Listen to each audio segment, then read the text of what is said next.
Personat me aftësi të kufizuar para dhe tetraplegjik janë të përjashtuar nga drejta legjitime e votës. Hysén Muhameti, kryetari i shoqatës personave me aftësi të kufizuar në Vlorë, thotë se kjo e drejtë ligjore mohohet si rrjedhoi mungesës së përshtatshmërisë së qendrave të votimit. Sipas Muhametit, megjithëse nuk kushtojnë shumë në qendrat e votimit, mungojnë rampat dhe për këtë arsye kjo kategori nuk hyn dot në brendësi të tyre. Zhgënjimi ndër vite se qendrat e votimit do të përshtaten për persona me aftësi të kufizuar ka bërë që invalidet ndër vite të marrin pjesë minimalisht në votime.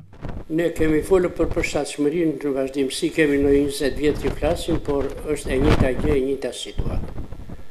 E kam thënë, ato nuk kanë ndonjë kosto, sikur dhe me drast të bëheshin provizore në momentin që personi me aftësi të kufizuar vetë voton, por edhe këtë herën e fundit që kishin vendosur në vende të ndryshme dhe jo të përshtatshme për të akomoduar një person me aftësi të kufizuar të vejtë voton vetë. Hysén Muhameti, kryetari i shoqatës së invalidëve në Vlorë, thotë se kjo kategori personash nuk përdor dot as transportin urban në qytet. Megjithëse flitet për investime në këtë drejtim, Muhameti pohon se në autobusët e linjave të qytetit mungojnë rampat, duke bërë që personat me aftësi të kufizuar mos të hipin dot në to. Problem sipas tij janë dhe makinat që parkohen përpara hyrjeve të pallatit apo në vendet ku mund të ngjiten në trotuar invalidët, duke penguar dhe kalimin e tyre.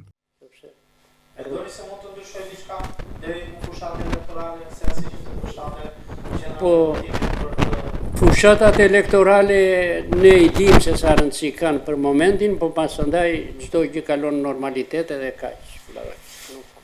Nuk shpresojmë, jo.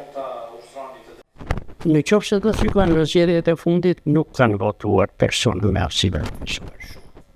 Në krahasim me zgjedhje, sepse janë të zhgënjur nga infrastruktura që flasim. Për një rampë, ai duhet të mbledhen 4 veta për ta ngritur për ta çuar tek apo. Kështu që nuk mendoj dhe nuk kemi të drejtë të flasim, se flasim gjithmonë të njëjta gjëra, po folën gjithmonë të njëjta gjëra nuk kanë vlerë më.